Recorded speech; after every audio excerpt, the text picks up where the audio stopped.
Today we're taking a look at Grand Operations gameplay from Battlefield 5, and this video is sponsored by EA. So what is Grand Operations then? Well, it's a 64-player game mode that sees both teams fight through several days to achieve a final goal. This map is called Narvik, and as an attacker you'll be power dropping into the level at night time on day 1 as part of an airborne division.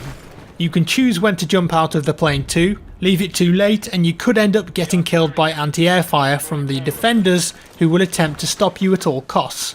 Now when you're on the ground as an attacker, your first objective is to destroy a possible total of 4 artillery cannons. To do this you'll have to collect explosives that are dotted around the map and arm them on the cannons. Sounds easy, right? Well, I don't think so. You'll be up against defenders who can build fortifications such as sandbags and machine gun nests to stop you in your tracks. And remember, if you plant one of the explosives it can be defused by the defenders too. So once it's armed, stick around or your detonation celebration may be short-lived. Don't forget though, you're in a squad and team play is incredibly important in Battlefield 5. And no matter what class you are, you can revive any teammate in your squad if they go down. You can even ask for help if you need it. A squad revive won't put you back on full health though like a medic revive will. Medic revives are much faster too.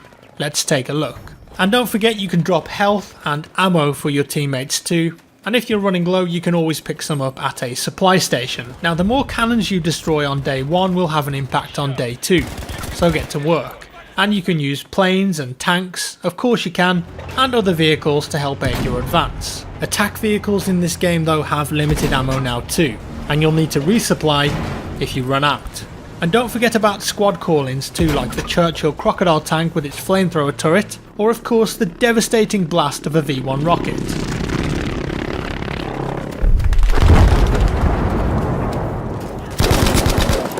Day 1 of Grand Operations will eventually end and day 2 will begin. This time it's in the daylight and you've advanced further into the town. Notice that the game mode has changed too. It's now breakthrough with sequential flag captures which can be attacked or defended. Once again, as an attacker, do your best to stick with your squad and push onto the flags together. The enemy will attempt to push you back with their own heavy tanks, but you'll have equipment like rocket launchers and explosives to take them out.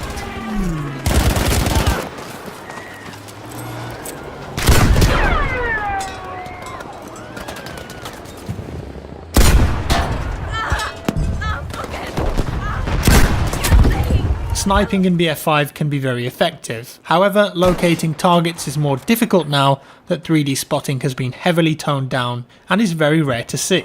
There you are.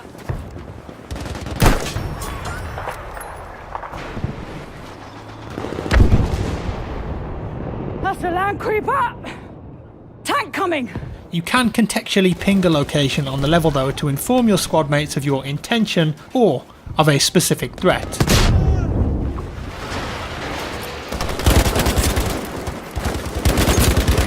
And what about those new movement mechanics that we heard about? Let's take a quick look. You can now dive in multiple directions, even onto your back, stay there and shoot from that position too. Very cool. How about throwing back grenades? Yep, it's possible now. And also shooting them in the air. Pull. As an attacker you'll have to keep pushing through every sector until you take them all or your tickets expire. In this build of the game there are only 2 days. However, in the final build of the game there will be a possible 4 days in Grand Operations. If there is no clear victor on day 3, it will go to day 4, which is Final Stand, where players on both teams will spawn with 1 life only and very limited resources. Grand Operations is the epic new game mode of BF5. Multiple objectives over different days.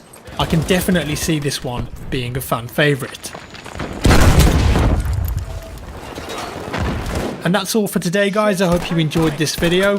If you did, leave me a like. If you didn't, a dislike. Let me know your thoughts down in the comments below. Obviously, this is the first time we're seeing BF5 gameplay footage, so I hope you guys have enjoyed this early content.